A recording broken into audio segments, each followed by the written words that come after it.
All right, I'm calling this meeting of the Little Calumet River Basin Development Commission to order for Wednesday, February 16th, 2022. Please set your phones on stun and let's stand for the Pledge of Allegiance. I pledge allegiance to the flag of the United States of America and to the republic for which it stands, one nation, under God. God, indivisible, with liberty and justice for all. Mrs. Lambert, nice to see you. Will you please call roll? Here. Arriving. Here. Here.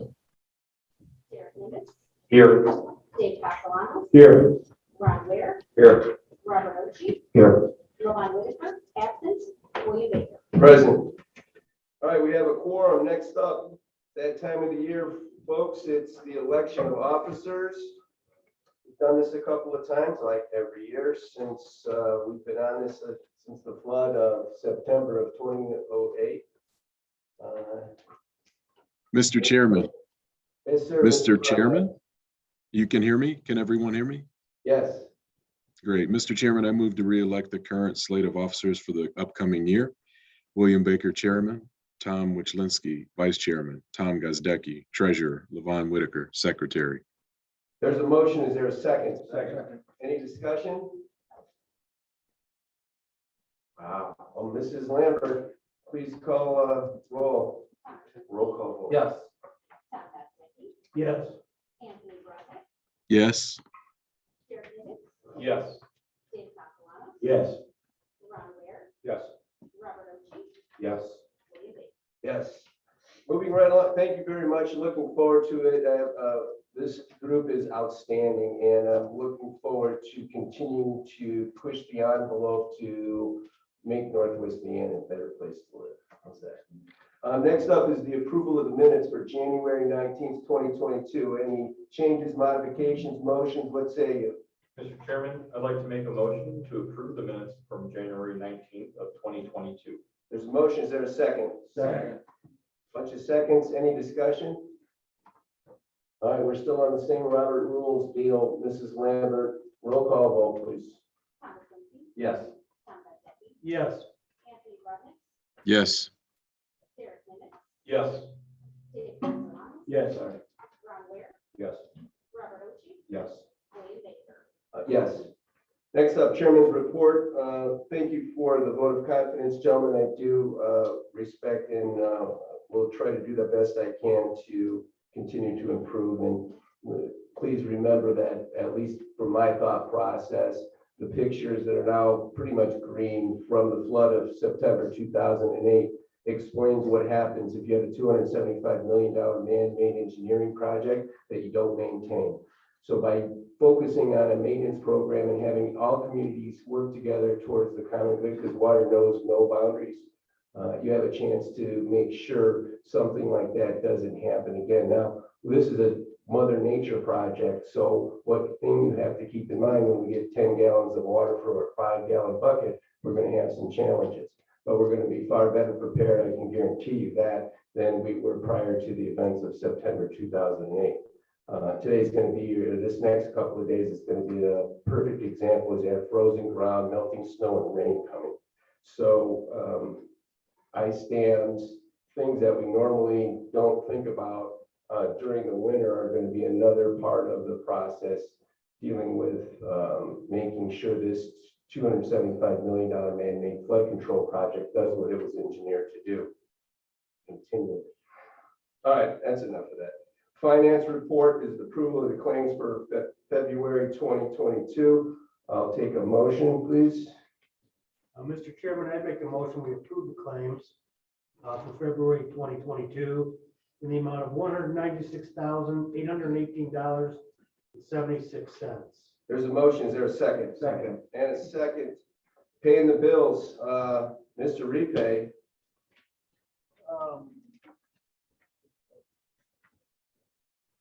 It's winter. It's the season. It's Five now. Maybe having it on would be a great idea.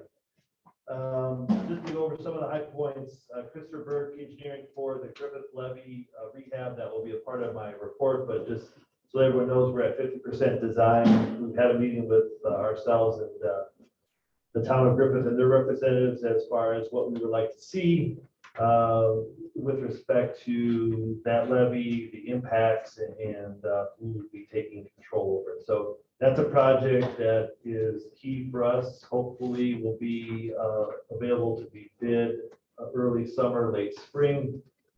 They seem to be picking up the pace, and there doesn't seem to be too many changes coming off the 50% meeting that we just had. I think it was Friday. So that was for 24,557. We had a bollard placement for 54,650. We're moving from the wood bollards to metal bollards. We've over time, over the years, they've been rotted.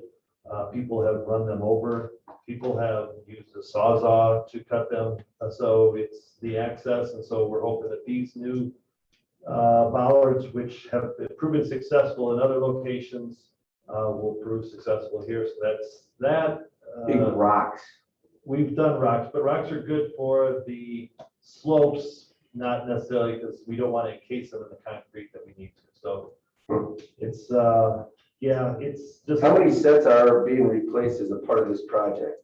Everything from First Street to the east, all the way to Martin Luther King. I know you're working on that, but that didn't help me.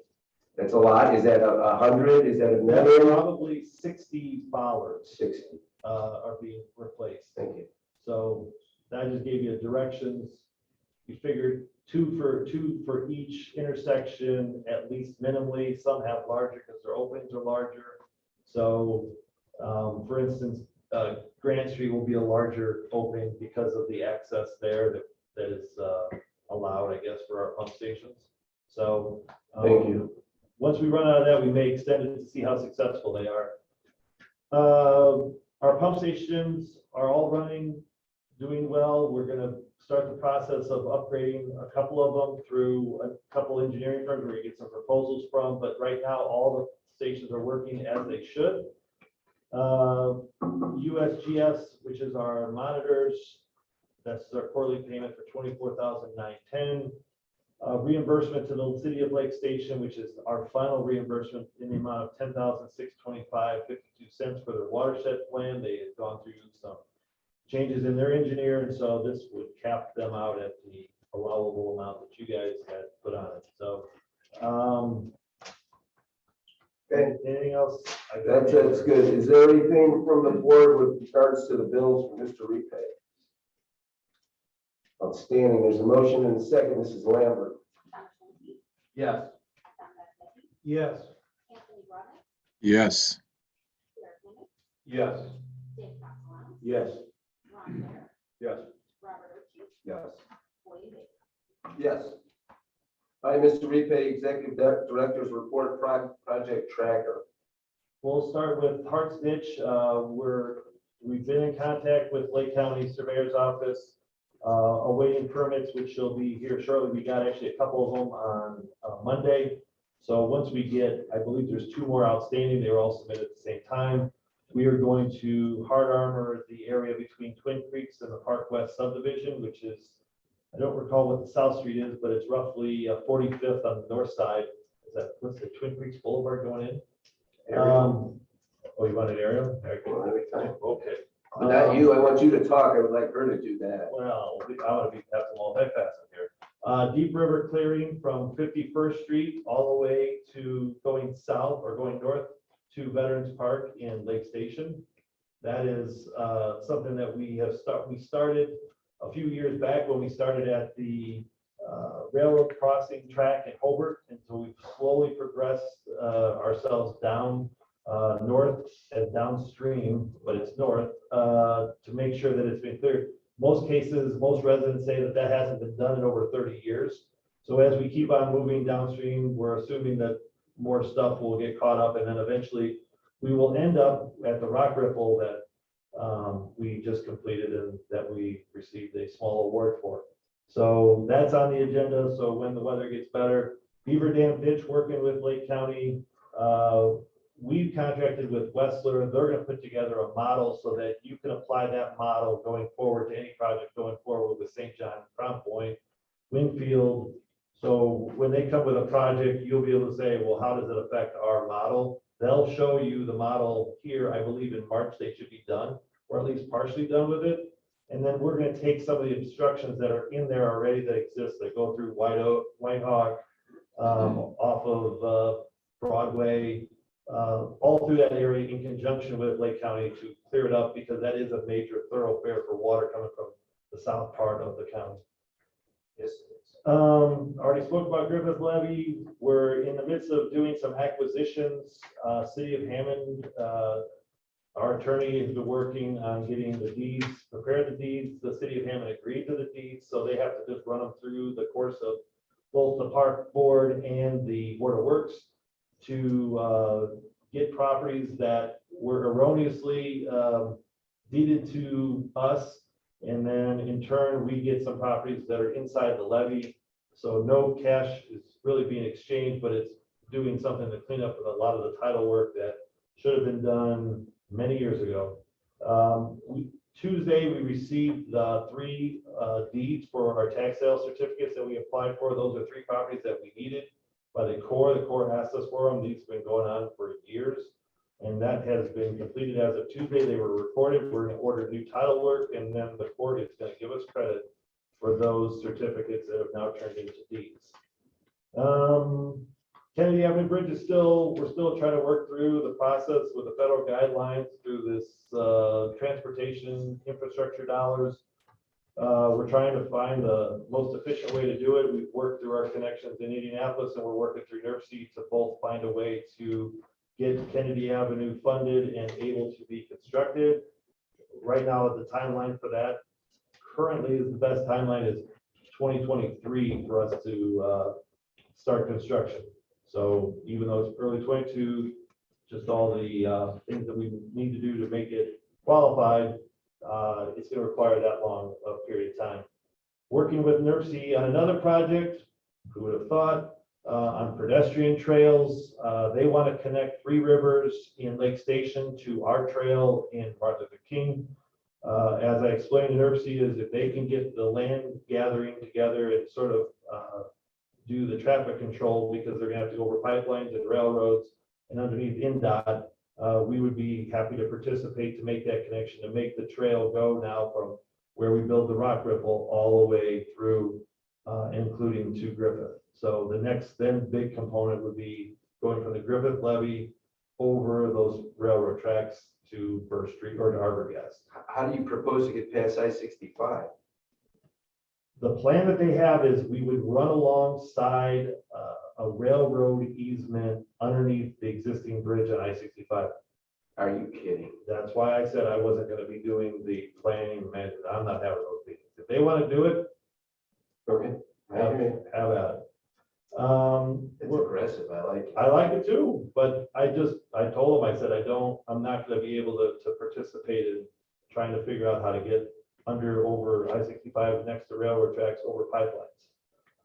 So, I mean, that's what they do. So if they do, then we're there for them. So outside of those trails, I mean, the other aspect is we were talking about the maintenance of the ones we've already got. Is that Mhm. something that's in the pipeline? The plan was to do the assessment in April when we walk the trails for our part of our annual inspection. Hopefully by that time, we will no longer have snow.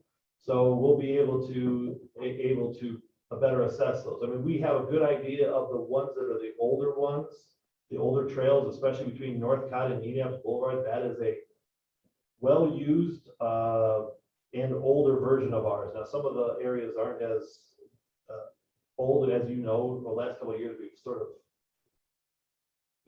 top these things off. So there are some that are newer than most, but in April, we have the inspection from Hammond, Highland, Munster into Griffith. And then in June, we will do all of Gary. So if we do it in that segment, we could just bid them that way as well as to seal and coat them in that manner. And you just do the ones that need to be, and then just put it on a constant, rotating schedule. I'm not going to go. Even though Gary's the oldest as far as the actual levee, has the newest asphalt as far as pavement. So I'm trying to ask the question is where's the oldest segments of the asphalt trails that we should hit first? Is it starting at the state line and going east, or is it just kind of cobbled? They're all about the same, because even though Gary is the older segment, we actually Just paved put them it. in there. Right, actually, one of the older segments is gonna be the one between Northcott and the Boulevard, that, which is why you start to see the cracks on the Falling side. apart, yeah, okay. So, I mean, we did a lot of paving in Gary, we did a lot of paving, but, segment 7 and 8, which is Hammond, was done in 2014, 15, so that's only, what, 6 years? But I mean, as that goes out, like, you're on my point, which is to do all the oldest asphalt and have them focus on those to try to see what we can get done this construction season, and then we'll kind of do those in segments like we've done before. Are you thinking doing the whole thing? No, I'm doing segments and trying to group the segments together so that the economy of scale, so that, you're not just doing one section and then you've got to remobilize and go down the way. So if you can get a couple segments, a couple miles here or there. Another one that's an older one is the one between Kennedy Avenue and Wicker Park. That's another one that has been there for a while, as has the one between Klein Avenue and Kennedy on the Highland side. That has been there for the longest. That's one of the older segments. Just do me a favor, and as we go through those particular communities, make sure the contacts in those communities know that we're looking at that in case they want to do some other happy things associated with that. We actually talked about it in this afternoon's O&M meeting. Besides the rain and the snow and everything else that was going along, we did talk about this. We talked about our exercises. We talked about the inspections that are enabled, because as you know, it's going to snow 6 inches tomorrow, and then it's going to be sunny and 72, 2 weeks from now. And So, it's gonna be spring. and then we're on inspections, and then we're all looking at each other. So that's why we cut the grass so late as we did in November. It was because of the fact that in April, you don't know what you're going to get. You could get a very soft bank, and our lawnmower guy could hit more things that he already sort of does anyway. So, That kind of grass. yeah. Pedestrian trails, Railroad bridge. railroad bridge, we've engaged a group that is with Patrick, or had been formerly with Patrick, but they were involved in the Hobart Bridge, and they have the connections with Norfolk and Southern. That's the bridge. This is the one between Kennedy and the Boulevard by the Wendy's.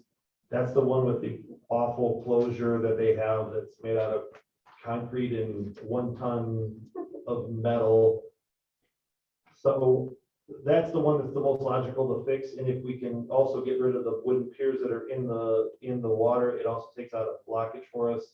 So and eventually, when we get to Kennedy Avenue in 23 or 24, we have now a clean stream of water with no blockages or interruptions from the point of Hart Stitch all the way to, I mean, all the way until I would say the culverts at Martin Luther King, those are something that. If there was an aerial up, I would tell you that I'm not so sure I agree with that, because there's that big island in the middle of the river. I'm going to get an aerial up So, for the end. all right, so how long do you think it'll take before we get some idea of a proposal for them? Or do you have to do a proposal for them to do the assessment? They're doing a site visit next week. It was supposed to be tomorrow. We canceled it. So next week, we're going to do a site visit. They want to see it. They've seen the closure. They've seen how it isn't working, but they want to see it visually, especially how it impacts that one crossing into Wicker Park Estates, which is, I don't know what the 2 neighborhoods are, but it's between the Kennedy Avenue and when you go into Wicker Park Estates. Oh, yeah. I don't know what the street is. If I had an aerial up, I'd tell you, but there's that road. Okay, so what they're looking at, the one you talked about between the Boulevard and Kennedy Avenue, that railroad crossing, the one that runs parallel to 45th and Munster? No, it runs parallel with both the Boulevard and you know where the Armory is in Hammond. Oh, okay. So that's that which used to go to the Roundhouse up there in East Chicago. Right. Well, that's the same line you're talking about, goes behind Target in Highland. Well, they all bought, yeah. Yeah, that goes over the bridge Correct. between, all right. So Which I'm asking what culminated- other railroad bridges over over the river are we having them look at except for that, just that That's one? the one. What about the one next to on River Road in Griffith that we're looking at doing that? Just have them look at it. I'll have them look at it. That's expansive. I mean, that's That's a thing, so have them look at it. I mean, they're better than you and I to figure that out, or anybody in this room, so at least have them put some eyes on it if they're gonna come for a tour. the river gets really wide in that area. I mean, it's like as opposed to where we are right by the BMV, by the pond, the river's 200 feet wide. Right. It When you- depends out there, we don't have a problem with anything there, do we? Where At Griffith. it's an older bridge. It has one pier in the middle, but they're not the wood pilings like we have at the one off of Kennedy. The one at Kennedy has the wood pilings every whatever, and the closure is terrible. The one in Griffith, we have no closure, and we only have a middle sort of concrete structure that doesn't really cause many blockages for us. I knock on wood because that could always change, but So the bridge thing that I was thinking about is how to get a bike from the Rookery to the other side of those railroad tracks. Now, there's a bridge that we're responsible for. They can do that if we could run the trail up one of those Griffith roads to be able to go up that. But I don't know how that would work. that's But anyway, just have them look at it and then we can figure out whether or not that would work. That's all.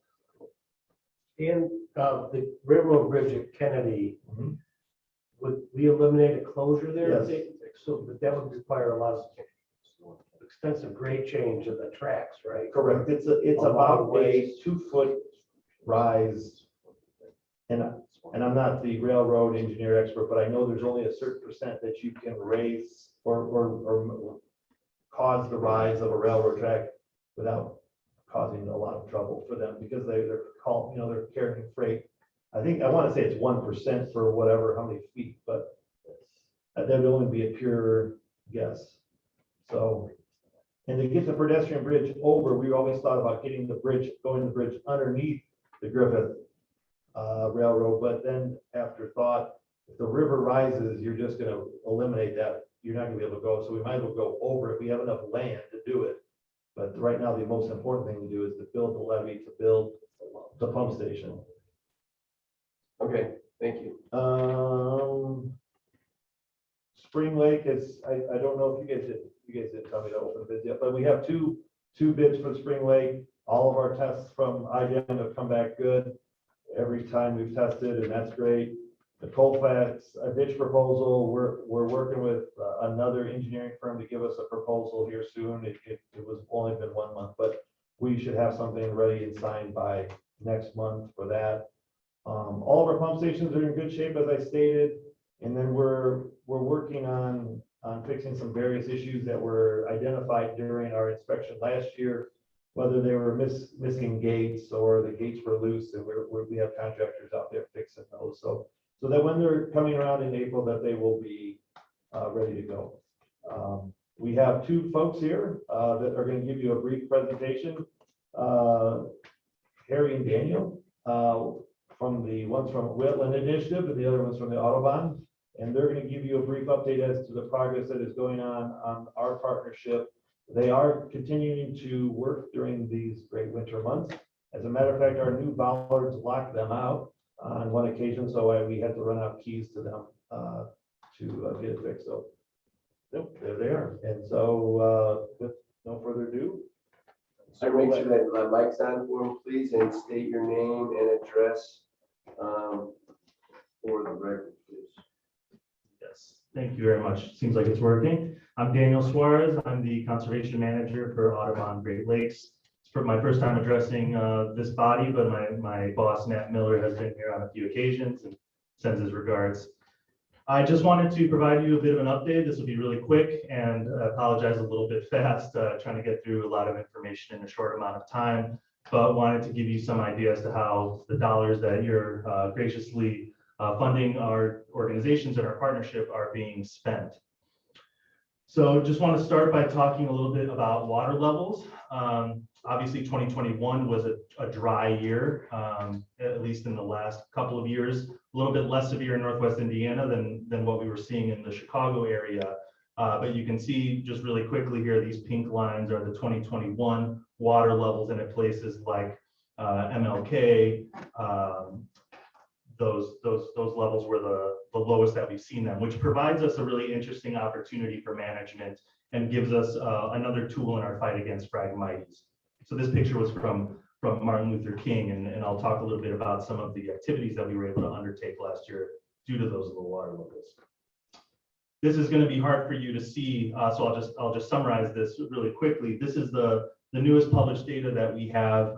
It's our Calumet Marshburg report for 2021. We've got an Illinois report, an Indiana report, and this is basically our 11 focal species that we've got along the top here. And then these are all the sites where we're doing monitoring. These are just the Indiana sites. We have a whole nother set of sites on the Illinois side, but just wanted to call out those low water levels overall negatively impacted the abundance of birds that we were seeing at these sites. However, sites like Highland Rookery, Chase Street, Grant Street, and MLK had anywhere from 8 to 5 of those 11 focal species. So even though the numbers of overall birds were down, we're really happy to see that as these habitats are continuing to change, the vegetation structure is changing due to the intensive management that we've been doing, the birds are still responding favorably. And just to get just a really quick snapshot of 3 sites that you all own.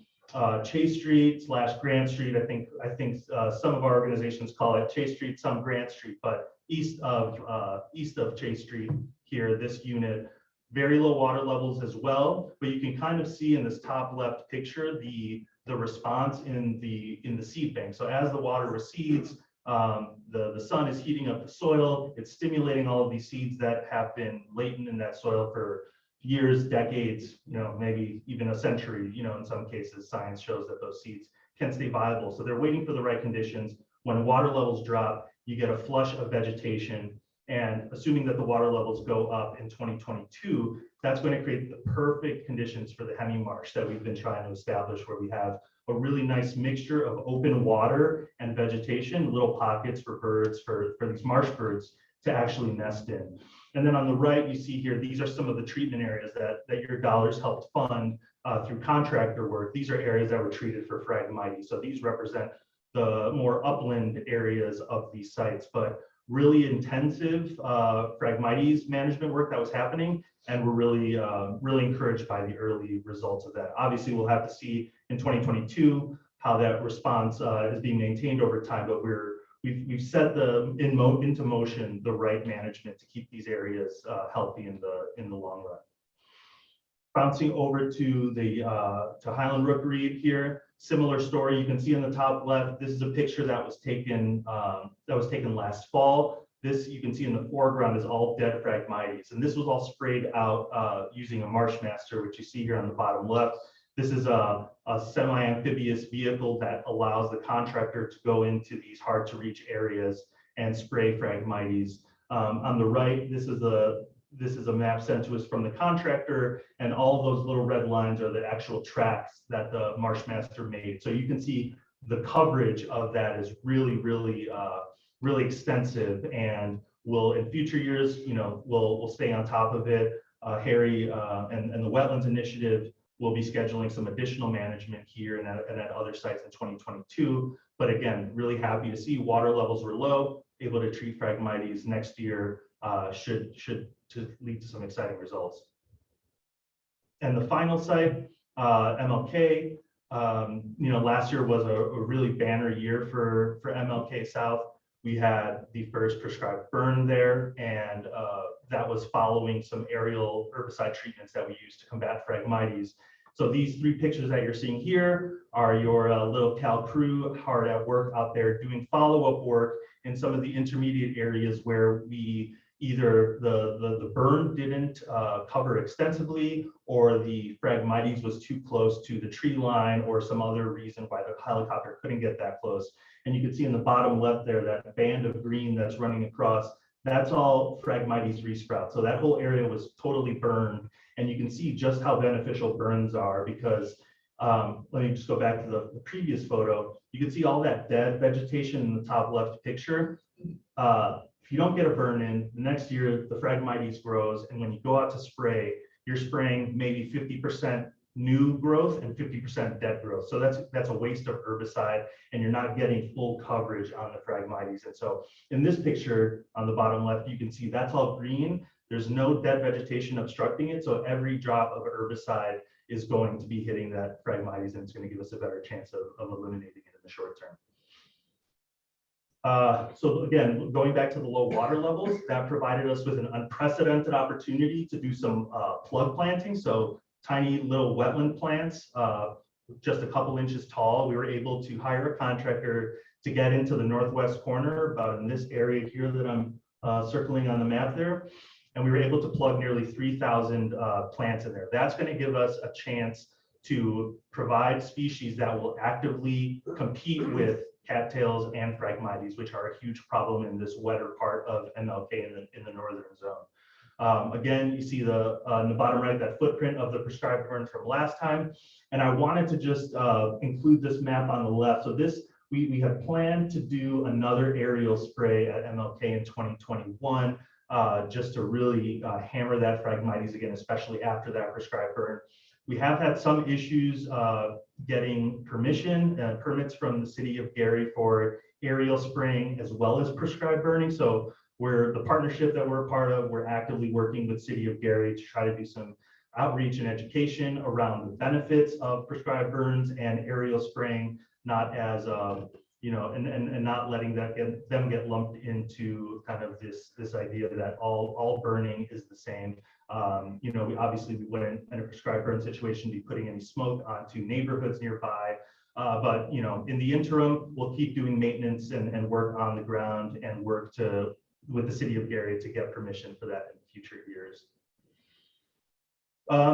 Since Craig Zanstra was not able to be here today, I told him that I would deliver his crew update from the Little Cow crew. They've been working over the last month in the southwest part of MLK South. This is really important work to establish an access trail in the southwest corner. So that area that you see in yellow is not necessarily the exact route that the trail will take.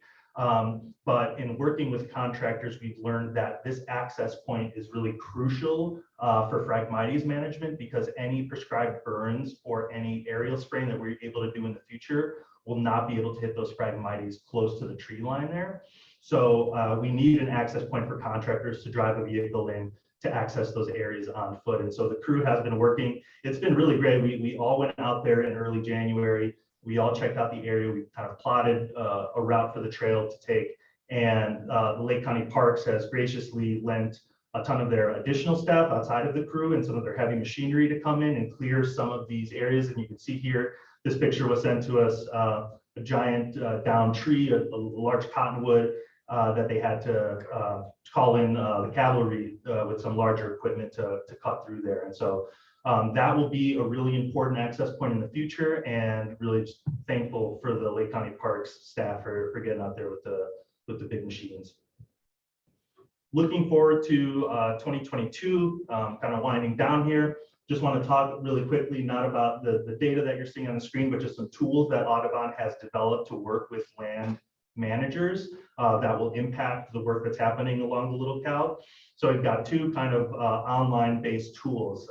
This is the Marsh Bird Monitoring Hub that will be working with landowners over the next month or so to have one-on-one conversations to help them understand where these marsh birds are at their site and what the implications are. So in this case, you can see all of these little colored dots represent a different bird species. All of those little, you probably can't see it, those little binocular symbols are monitoring points. And those are all the locations of birds that we found. And so we can key in on areas where birds are and aren't, and that can help us make decisions about where we should mobilize resources, where we should really pay attention to doing some additional habitat work. The other tool is we're still developing this. It's a vegetation, the vegetative component of what you just saw with the birds.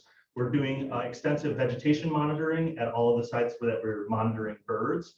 And over time, this will help us really quantify the difference in the change in Phragmites abundance and cattail abundance, and then getting to this Hemi-marsh, you can see here the proportion of open water to emergent herbaceous plants. We want to get that about 50-50. And at this site, they're almost achieving that. But this will give us a great library of images of all of these sites. And this also will be one of the things that we're going over with the landowners, helping them understand a little bit more clearly how the bird data and the vegetation data help inform each other and can help them, make decisions outside of the little Cal on a lot of these landowners that have very limited resources and have to make tough decisions about, do I manage for birds? Do I manage Daniel, for is plants? this our site? I mean, I appreciate all the other landowners and all the birds that are there as well, because that's a lot. But, can we focus on where our stuff is and the things that we're focused on? Is this a part of our particular project? This is not. This is on the Illinois side. We don't have the Okay. Indiana data up there yet. So this is just an example showing kind of what data it's going to be. Stop, no. Sure.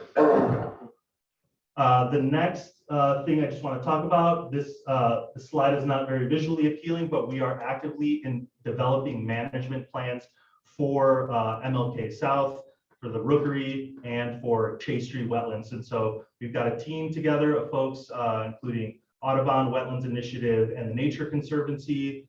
Lake County Parks is involved as well. And we hope to, by the summer, have management plans in place that will help the commission, will help anyone who's interested in learning more about these sites, understand the trajectory that these sites are on and kind of what's going to need to happen in order for these sites to be successful long-term. Mr. Repay, do you have a copy of that? No. Can you please send a copy of that to Mr. Repay? I sure will. Thank you. And just my last slide here, in 2022, things that we're going to continue doing, we're going to keep doing marsh bird monitoring. The contractor work, as I mentioned before, is going to continue at our focal sites. Harry's going to talk a little bit about the water control structure installation. Already mentioned the landowner one-on-ones, and in addition, going to continue through our Wild Indigo program, doing education and outreach across the Little Cal Basin footprint, as well as doing some volunteer stewardship events, hopefully in the spring if conditions allow. So again, just want to thank you for the funding that you've given us. Really exciting progress, and we're excited to see how that continues developing this year. Outstanding. So Daniel, are you new to this project now? Not new to the project, but new to kind of managing a lot of the day-to-day work. So I've been involved on the fringes for the last 2 or 3 years. So you're the new day-to-day guy? Yeah. Congratulations, way to go. Thank you All right, very so we're much. looking forward to working with you. So as it relates to the Phragmites, you saw a lot of pictures with regards to that. Before you bring your colleague up, how are you doing the annual year-over-year maintenance for what you burned last year, about 2 years ago? And as we move through this, is that a part of everything that we renew, that you continue to make sure that we're not just doing what the engineering group and construction group did on this particular project, but build it and then forget about it? Right. And then we have problems. So Right. the maintenance of, as you move forward and try to continue to do that, that's one question. So is that something that is part of your management plan that we'll be able to see? And will you make those presentations to the point where you show us what our follow-up maintenance on projects that might have been in previous years, so we can kind of follow that progression, Absolutely. as well as the new stuff and the birds and the new plant? I mean, those are good. And then with the Phragmites, did they bring you up to speed about some of the neighboring or contiguous property owners, specifically like NDOT, that, doing all of this great work, and then across the street, I'm looking at, acres of this stuff. It kind of doesn't make much sense to me. So I'm trying to expand the project of that, so we're not taking care of one section, but leaving them to run wild across the street. Yeah. So, the Rookery is a perfect place. I mean, that's a perfect example. I mean, right at the light, right across the street in the ditch, I'm looking at all the Phragmites, because that's where the line was. Right. So how do we have that type of a discussion so we could not create any undue liability for you, yet still try to engage our contacts to be efficient in taking care of this? We'd be very happy to be connected with some of those contacts that haven't been part of the conversations to date, because like you said, it's a fool's errand to do intensive management at a site without identifying the source for potential new reinfestations of the same species. And so as we're doing this annual management, we don't simply do the treatment 1 year and then move on to another area the next year. It involves scouting the area you worked the year before, making sure that that's under control before you really start investing. Because the first time you do a Phragmites treatment, you're triggering a kind of a process that's going to take I multiple get it, years. and that's what I want to have the Yeah. updates on that we're doing exactly. Yeah, yeah. And So, you'll get that. you know, and then we have basically the MLK and everything moving down towards the, to Highland. Is that the only segment that you're working on, or are you looking at bringing in new segments? Those are the only segments we're working on now. We want to make sure before we take on more acres, that the acres we've already started managing are in a good place. And so, What's the forecast of a good place? I'm always looking for the good place. yeah, so I mean, a good place is where you can get someone to go out there with a backpack sprayer and hit any tiny little phragmites that are coming up, things that don't require sending out a small army to tackle or sending out a helicopter to tackle. So in all these areas, it's going to require diligence for many years, although not the intensive type of resources that have been given to date. Right. And I appreciate that. And then, you know, as far as the other resources and trying to make sure that you don't have obstacles like getting permits for some of the municipalities that we spend millions of dollars in trying to make sure that they don't flood. Those would be things that we'd be happy to know. I'm not saying we'll be able to help, but we could have conversations outside of your office. Specifically, also going back to the Phragmites and INDOT, they're not real helpful in getting approvals, but you know, I can take some hits for some of that kind of stuff. So it's just where and when, and have some idea of when it's going to be viable. Awesome. Yeah, I can put together a report on some of that and send it to you. All right, gentlemen, any other questions for this young man? I think you covered it. Thank you. Thanks.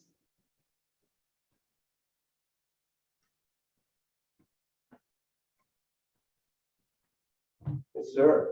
Hello. Hi. Hi. My name is Harry Kuttner. I'm with the Wetlands Initiative. I'm the new Calumet coordinator. It's a new position, so I've been on board for about 6 months. Welcome, Harry. Thank you. Thanks for having me tonight. So my boss, Gary Sullivan, who's our senior ecologist, has presented to you all a number of times. But tonight, I want to sort of follow up on what Daniel started to talk about and do a really brief overview of the two stop log water control structures that we're hoping to get installed this year at Highland Rookery and MLK South Wetland. So we're sort of in the second phase of managing at these sites. And, you know, we've been focusing on Phragmites, other invasive management, and herbicide application only gets you so far to establish hemimarsh conditions for hemimarsh to develop. We really need some water level management to make these sites resources for community and wildlife. Keep the water moving. Exactly. Yeah. So Daniel's talking about water levels are extremely low recently. So essentially the way that it works right now at Highland Rookery and MLK South is that during dry periods, the water just drains from the site, and low water levels in turn lead to conditions that Phragmites and other invasive species want to take advantage of. Hemimarsh is not able to establish unless you have about 1.5 feet or 2 feet depth ponding area. So we're talking about installing relatively small concrete stop log water control structures. And essentially these structures would be installed in the outlet channels of these two sites. They'll allow for 2-foot change in ponding depth in some of these sites. And essentially they're passive systems. So they'll be set up with all stop logs in place. Once they're set up, there's virtually no maintenance required to maintain ecological function. So what I mean by that is you put in the stop logs, precipitation builds up over time, and you could get up to 2 feet depth of ponding because of those. But land managers don't need to come in every month to check on the structure. There's not really anything that they have to do outside of regular invasive management for hemimarsh to begin to establish. We're just trying to get that hydrology back to normal. These structures, the proposal that we're using for these structures, the design we're using for the structures is something that the Army Corps of Engineers basically recommended, put together in a planning assistant to state report that they provided for our partnership at the beginning of last year. So the structures will have a net zero impact on flood control. And there is no maintenance required to maintain flood control function. So the boards are in place during a major flood event on the Little Cal. These structures are small enough that they will not impact the ability of flood holding capacity within the levee system, which is obviously the most important thing above, maintaining hemi-marsh habitat. So really quickly, this is from that Army Corps report. So it's a really basic design, essentially 2-foot tall concrete structure about 1 foot wide. And then there's a 3-foot wide by 2-foot tall opening in the structure where you can put in wooden stop log boards in 6-inch lifts to change the water level. So periodically, land manager, which right now is our partnership, working with Lake County Parks crew, periodically we'll take down water levels to do plug plantings to reach hard to access areas. Manage. Exactly.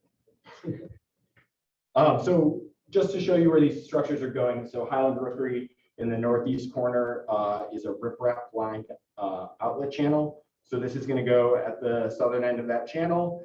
The structure will extend, I think, about 4 feet below grade and be keyed in to the sides of the outlet channel to prevent erosion. MLK South, the outlet channel is a little less well defined. It hasn't been channelized with riprap. And it's in the northwest corner of the site. So here's an aerial photo. It's pretty small. It's about 8 or 10 feet wide. It's a lot smaller than the Highland Rookery channel. So here we're going to be working in native or existing soils, but there's not going to really be a loss of wetland habitat. Not native still. Shocking. So here, this is a little confusing, but this is basically that same aerial photo zoomed in a little bit. We've been doing extensive work to figure out who exactly owns the land. So at Highland Rookery, that's the Basin Commission owning that. There's a private owner and Nature Conservancy owns it. MLK South, it's primarily owned by Gary Parks and Recreation, but there are 2 different sets of natural gas pipelines directly south, directly north of our work area. So there's a Wolverine easement running across most of the site south of the work area. The location where we're proposing to put in a structure is roughly 50 feet north of the northernmost Wolverine pipeline. We've been working with Wolverine and we're waiting on final approval to make sure that it wouldn't interfere with our operations at all. To the north, there's a NIPSCO right-of-way, which has electrical transmission lines, but there's also some gas pipelines further north. So we've been working really closely with NIPSCO. They've been a great partner. They're supportive of the invasive management, and we're also waiting on final approval from them to make sure that we wouldn't be interfering with their operations. So basically waiting on approval from those 2 organizations. We wanted to present to you all, and then we'll go to Gary Parks and Recreation next before we submit an IDEM Army Corps permit application. So let me interrupt real Yeah. quick. Can I go back to that? So it's imperative that you understand that even though we have a certain, understanding, if you're looking for interaction with some of the folks like NIPSCO or Wolverine, is that as a part of that project that it runs through the Little Cal office so we know what you're doing, because we obviously have a lot of interactions with those particular entities elsewhere, and walking into a situation where we're not aware of certain things or discussions that might have been had, not on our behalf, would be unfortunate. Absolutely understood. Yeah, and Daniel and I spoke to Dan about a month ago.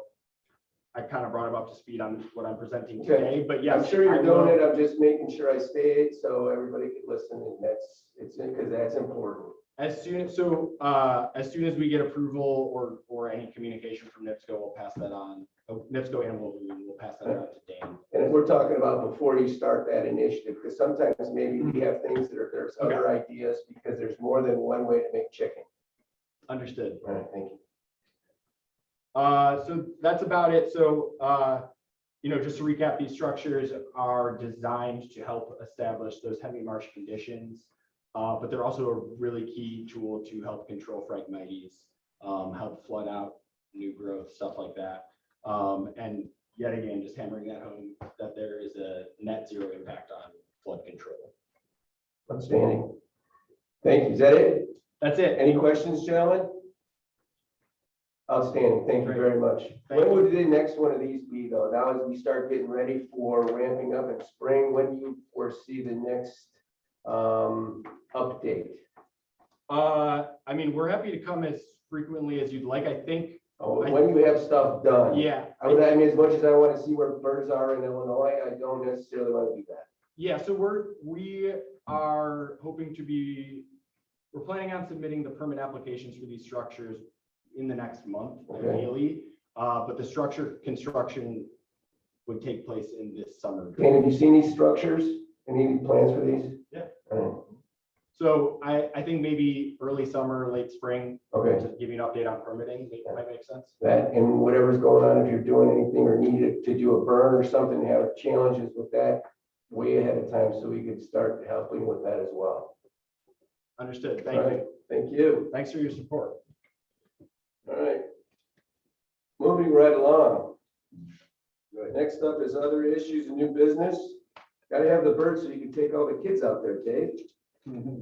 So, other issues, new business, what say you? Mr. Chairman, I'm very honored today to make this motion to open bids for the Spring Park project in the city of Gary. To be awarded to the lower and most responsible bidder, pending review by our attorney, engineer, and staff. There's a motion, is there a second? Second. Any discussion? Let's open bids. Mrs. Lambert, we have to do a roll call vote because I have a motion and a second. All right. Tom Linsky, Yes. Tom Gazzetti, Yes. Anthony Brodnick, Yes. Derek Nivens, Yes. Dave Castellano, Yes. Ron Bear, Yes. Robert Ritchie, Yes. William Baker. Yes. So why don't I just open them and then you can continue on, and then when I have the totals, I can report back to you Perfect. if you want. And if you want to do multitasking, because I saw the last one, that was, Lunch is real. All right. Assuming they got everything. pending everything. How many are there? There's two. Two. So for this one, as I look at it, from FH Passion, the total is 641,100.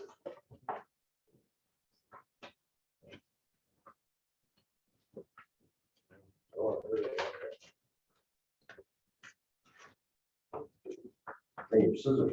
Yeah, you know what? Test me. This next one Got is that big from, purse, there's some knife in there. no, it's a man bag. Gary Hub Construction, yeah, I almost hurt someone last time I had the scissors. Jody's taken away from me.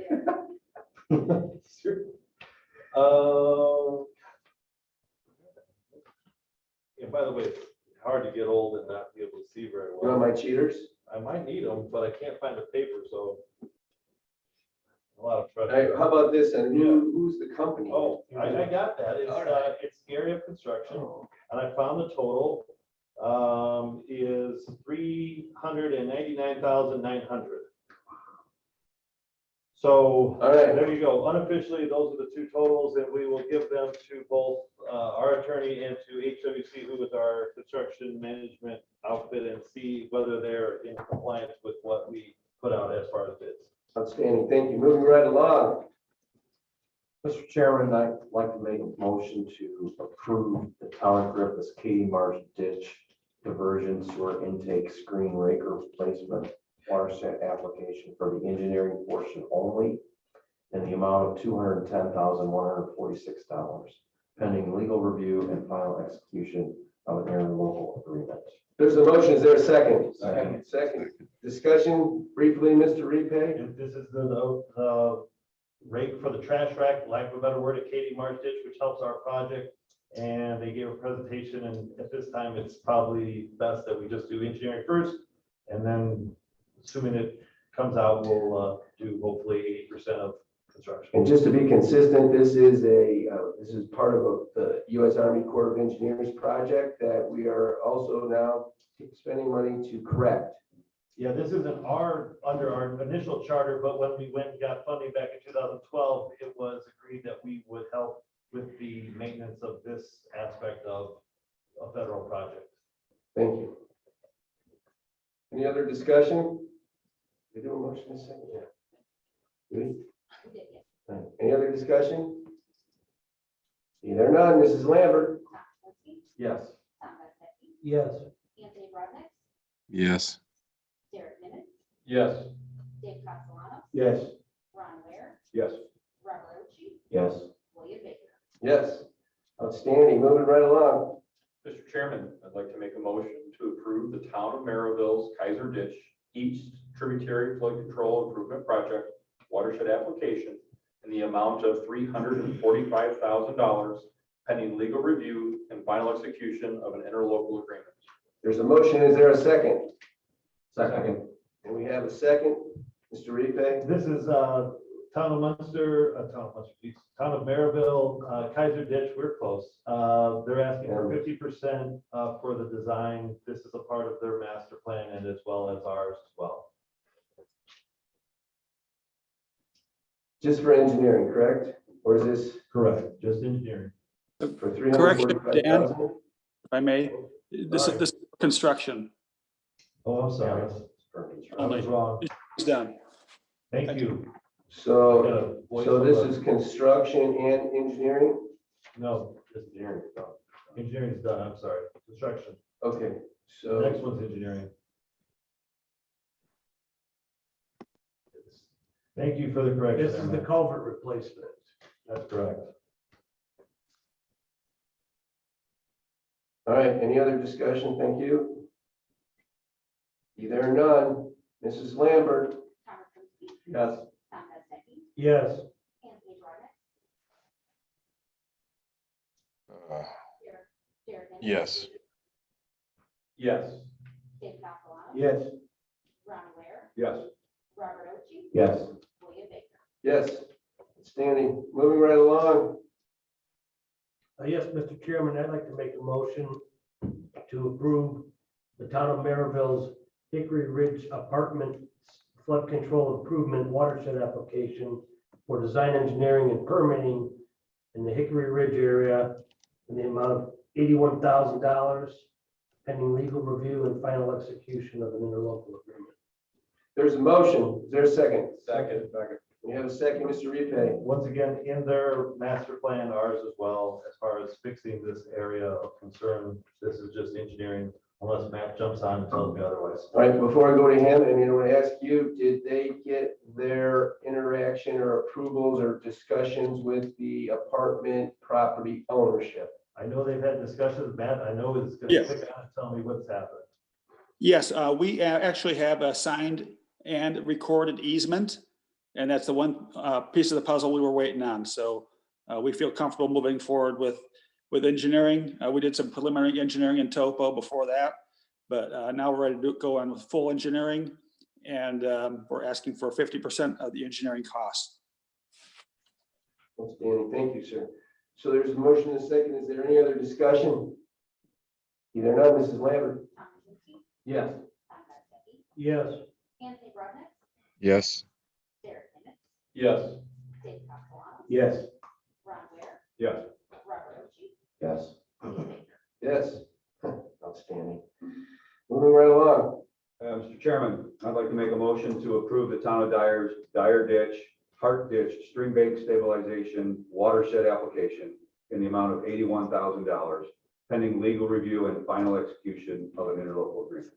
There's a motion. Is there a second? Second. And we have a second, Mr. Repay. This is for the implementation of that stabilization that you saw described to you at the last meeting. It's going to be split three ways, through the Property Owners Association, through Lake County Drainage Board and us. So we're 81,000 is our 33%. Thank you. We should be doing more in there. Is there any other discussion? Good projects. Mrs. Lambert? Thomas Donsky, Yes. Tom Bezeki, Yes. Anthony Jordan, Yes. Jared Henry, Yes. Dave Castellanos, Yes. Ron Ware, Yes. Robert Roche, Yes. William Baker. Yes. Outstanding. All right, moving right along. Mr. Chairman, I would like to make a motion to approve the Sixth Amendment to the employment agreements of the executive director and office manager based on legal review. So we have a motion. Is there a second? Second. All right, and a second. So in lieu of going to Mr. Repay on this one, I'll follow up, and the overview is annual reviews for compensation for our massive staff of the two fine individuals sitting in front of us here, for performance and salary increases for the calendar year 2021. And of course, we can't talk about anything personnel wise. So any other discussion? Motion in a second. Thomas Dempsey, Yes. Tom Gutzke, Yes. Anthony Brotnick, Yes. Sarah Nimitz, Yes. Dave Castellano, Yes. Ron Ware, Yes. Robert Oshie, Yes. William Baker. Yes. Outstanding. Moving right along. My favorite part, statements to the board from the floor. If you'd like to help us make sure things like what happened on September of 2008 doesn't happen again, please come up to the microphone and state your name and address. Wow, crowd going once, going twice. Closing that one. Bring it back to the board. I'm going to change it up. Mr. Castellanos, you first today. Well, first of all, I want to thank the two young men from the Audubon Society. A very good report presentation, and looking forward to working with you in the future. Also, I just wanted to thank regards to the spring project that we're going to do in Gary. I just want to let the commissioners know that whoever the successful bidder is going to be, I plan on working with some of the officials in the community in order to have a groundbreaking ceremony, if that's okay with everybody else. All in all, thank you. Mr. Nimitz. Nothing to add. Thank you. Mr. Oshie. Nothing to add, thanks. Mr. Guzdecki. Just thank everyone for coming out. Thank you for the presentations. Glad to see us making progress with the, all the communities and the monies that are being given to them to improve the quality of life of all their constituents, and be safe in that weather tomorrow. Who knows what it holds for us. Mr. Wishlinski.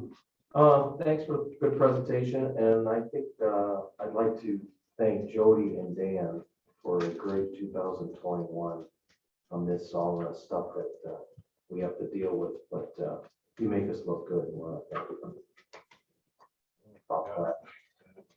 Mr. Ware. I'll echo Commissioner Wilchinski's comments about Dan and Jodi. Thank you for the presentations this evening, and thanks for the updates that you were kind of tasked with on a more regular basis. So appreciative of that. Everyone have a safe evening. Thank you, Mr. Wickland. Nothing to add. All right, next meeting is the third Wednesday of the month, which makes it March 16th, March Madness, if you will.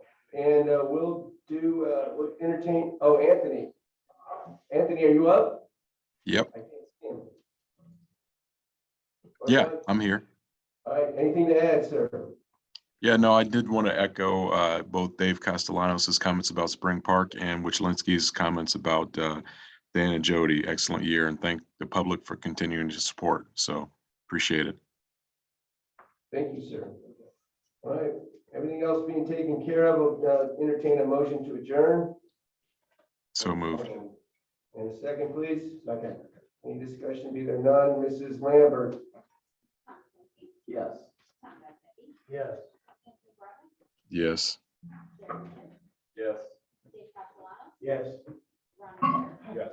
Robert Oshie, Yes. William Baker. Yes. Thank you, everybody. Appreciate it. Be safe over the next couple of days. Pay attention. Make sure your neighbors clean up their catch basin, please.